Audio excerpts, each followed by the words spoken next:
Hello friends, आप सबका स्वागत है मेरे यूट्यूब चैनल पर। पिछले वीडियो में हम लोगों ने एंशियंट हिस्ट्री का एक टॉपिक हमने कवर किया था, जिसमें था वो स्टोन एज वाला टॉपिक कवर किया था। इस वीडियो में हम लोग इंडस वैली सिविलाइजेशन को कवर करने की कोशिश करेंगे और इसको समझने की कोशिश करेंगे कि ह्यूमन इस स्टेज में आने के बाद किस तरीके से अपने जीवन को जीते थे और उन्होंने कौन कौन सा नए नए चीज़ों को खोज किया था जो उनके जीवन में एक महत्वपूर्ण परिवर्तन लाया। साथ ही साथ ये टॉपिक पर विशेष ध्यान देंगे क्योंकि ये टॉपिक बहुत ही इम्पॉर्टेंट टॉपिक है। अधिकतर जितने भी कॉम्पिटिटिव एग्ज़ाम लेवल के एग्ज़ाम्स होते हैं उन सभी में इस टॉपिक से कुछ न कुछ क्वेश्चंस ज़रूर पूछे जाते हैं। आइए बढ़ते हैं वीडियो की ओर। इंडस वैली सिविलाइजेशन बेसिकली अगर इसके पीछे थोड़ा सा अगर हम लोग ब्रीफली हिस्ट्री को पढ़ेंगे तो इंडस वैली सिविलाइजेशन हमारे देश में हुआ था, इस एरिया में। ये बेसिकली ज़्यादातर पार्ट अभी पाकिस्तान में पड़ता है, पंजाब, पाकिस्तान, गुजरात, हरियाणा, इस एरिया में पड़ता है।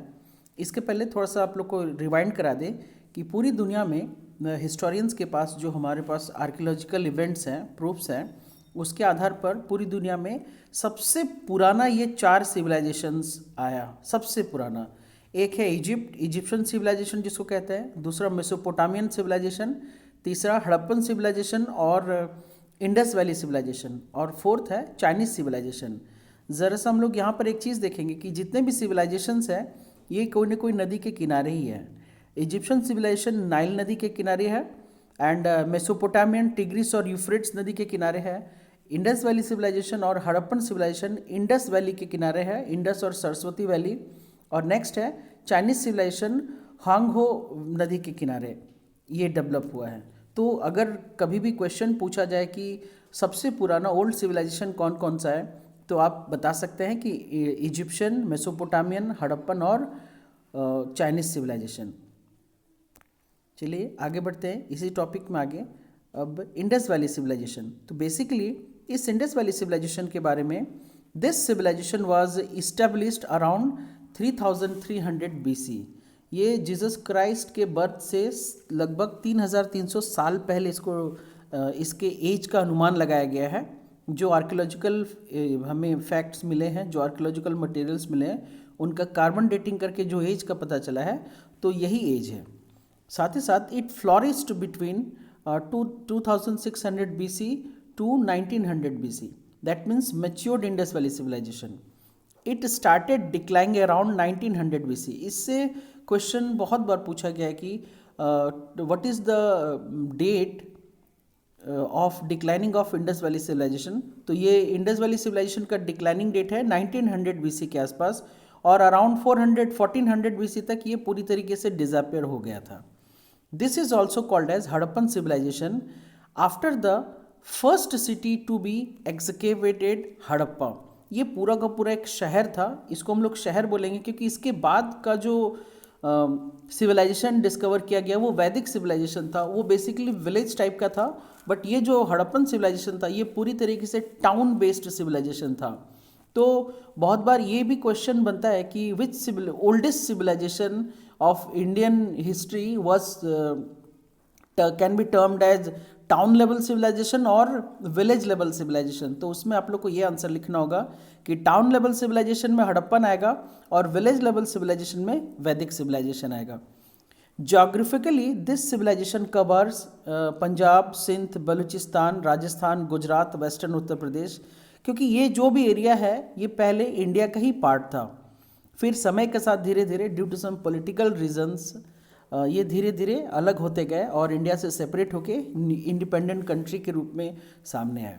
इन इंडिया कालीबंगन राजस्थान, लोथल, धौलावीरा, रंगपुर एंड सुरकोटा ये गुजरात में है, Banawali in Haryana and Ropar in Punjab. Indian में जो हड़प्पन सिविलाइजेशन के साइट्स है वो इन्हीं जगहों पर है, और जो पाकिस्तान में जो हड़प्पन सिविलाइजेशन के साइट्स है वो हड़प्पा है on Ravi river, on the bank of Ravi river, Mohenjodaro on Indus river in Sindh and Chanhudaro in Sindh. तो ये साइट्स है जो बेसिकली पाकिस्तान के एरिया में चले गए हैं। नेक्स्ट है Harappan ruins are discovered by Marshall, इसको इनको हमको जॉन मार्शल भी कहते हैं, और जॉन मार्शल के साथ साथ राय बहादुर दयाराम साहनी एंड मधु स्वरूप वत्स, इन तीनों को ये पूरा का पूरा क्रेडिट जाता है, जबकि हालांकि बुक्स में ज़्यादातर जगह हम लोग जानते हैं कि दयाराम साहनी का ही नाम आता है।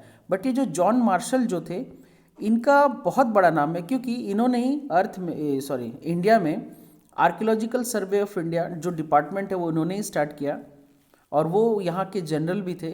इनको ब्रिटिशर्स ने बुलाया था, ये बहुत बड़े आर्कियोलॉजिस्ट थे, और इनके साथ ये पूरा ग्रुप आया था, दयाराम साहनी, और भी आगे चल के हम लोग पढ़ेंगे। नेक्स्ट है Mohenjodaro ruins were excavated by first time by Rakhal Das Banerjee, क्योंकि जब माइनिंग की एक्टिविटीज़ हो रही थी तब बहुत सारे हड़प्पन के साथ साथ मोहनजोदारो की भी खुदाई हुई थी, और इस मोहनजोदारो सिटी को मैंने डिस्कवर करने वाले में राखाल दास बनर्जी का नाम आता है, और मैके एंड मार्शल, इन सबका नाम आता है, क्योंकि ये टीम वर्क था, कोई एक जन के लिए नहीं है। लेकिन कोई एक जन को क्रेडिट हम नहीं दे सकते हैं, बट पर्टिकुलरली बहुत सारे बुक्स में ये दिया हुआ है कि हड़प्पन सिविलाइजेशन के जगह पर नाम मिलेगा दयाराम साहनी का, और मोहनजोदारो के पास मिलेगा राखाल दास बनर्जी का। बहुत जगह ये नाम मिलता है। ये हम लोग देख सकते हैं, ये इंडिया का मैप है, ठीक से देखिए, ये वाला जो एरिया है यहाँ पर हड़प्पा है, यहाँ मेहरगढ़ है, ये मोहनजोदारो है, और ये लोथल है। तो लोथल गुजरात के एरिया में पड़ता है, लेकिन बाकी ये जो एरिया पड़ते हैं ये आउटसाइड इंडिया है। आगे बढ़ते हैं।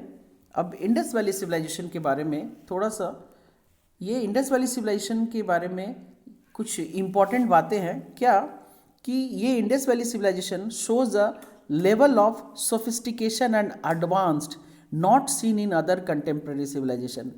कंटेम्प्रेरी का मतलब होता है समकालीन। ये इंडस वैली सिविलाइजेशन और हड़प्पन सिविलाइजेशन जो भी था, ये अपने टाइम का सबसे एडवांस्ड और हाईली डेवलप्ड था।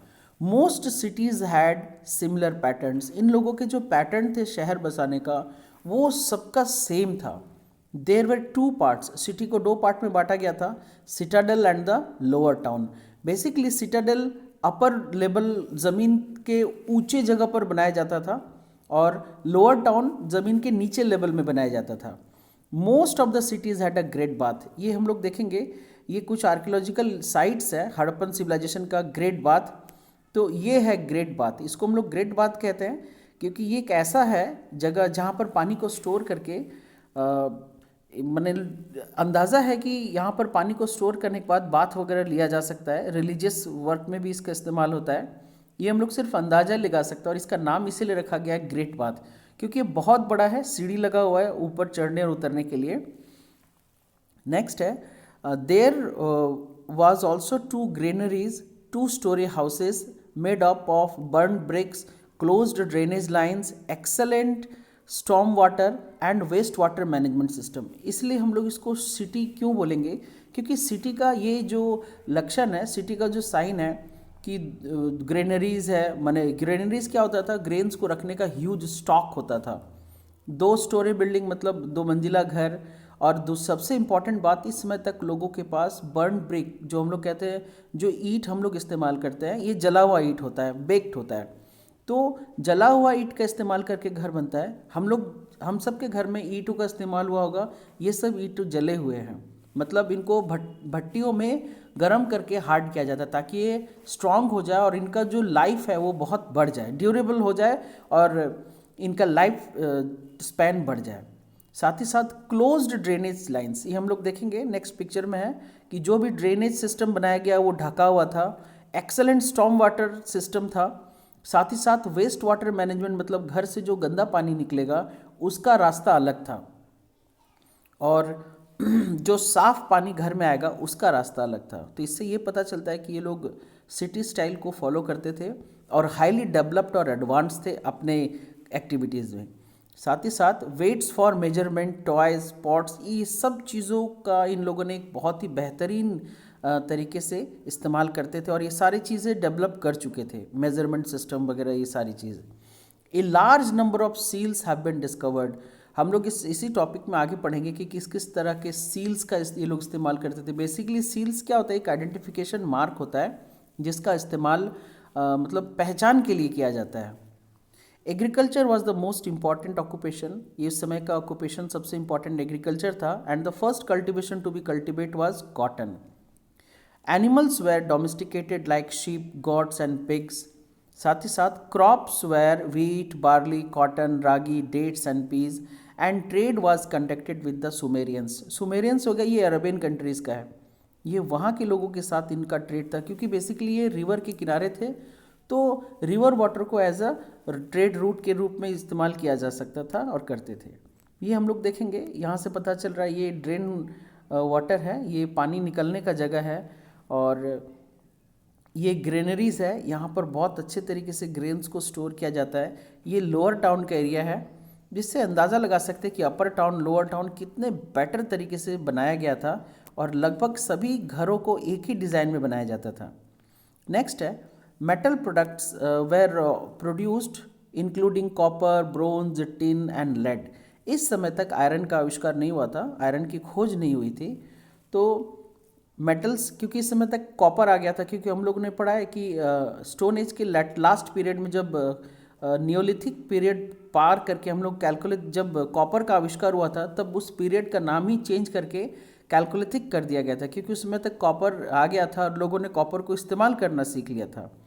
तो इस समय तक कॉपर, ब्रोंज, क्योंकि ब्रोंज एक एलॉय है जो कॉपर और टिन से मिलाकर बनाया जाता है, साथ ही साथ टिन एंड लेड, इन सब का इस्तेमाल करना आ गया था। Gold and silver were also known, क्योंकि इस समय तक जो भी ब्यूरियल्स मिले हैं उनमें जो वुमेन्स हैं उनके ऑर्नामेंट्स मिले हैं गोल्ड, सिल्वर, इन सभी चीज़ों के। Iron was not known to man, इस समय तक आयरन का पता नहीं था। And no structure like temples और पैलेसेस हैव बीन फाउंड, पूरे शहर में, पूरे सिटी में कोई टेम्पल या उस तरह का कोई जगह मिला ही नहीं। The people worship male and female deities, यहाँ तक लोग मेल और फीमेल डेटीज़ को ही पूजा करते थे, ये मानना है। A seal which was named as Pashupati seal have been excavated and it shows an image of 3-eyed picture. एक पशुपति सील है, हम लोग इस नेक्स्ट वीडियो के नेक्स्ट पार्ट में देखेंगे। इस तरह के बहुत सारे सील्स निकले हैं, पाए गए हैं, 400 से ज़्यादा सील्स मिला है। सील का इस्तेमाल बेसिकली, क्योंकि ये माना जाता है कि इस समय तक ट्रेड बहुत ज़्यादा था और बहुत सारे लोग ट्रेड करते थे, तो ट्रेडर्स लोग अपने आइडेंटिफिकेशन के लिए अलग अलग सील का इस्तेमाल करते थे ताकि उनके प्रोडक्ट का आइडेंटिफिकेशन अलग हो सके।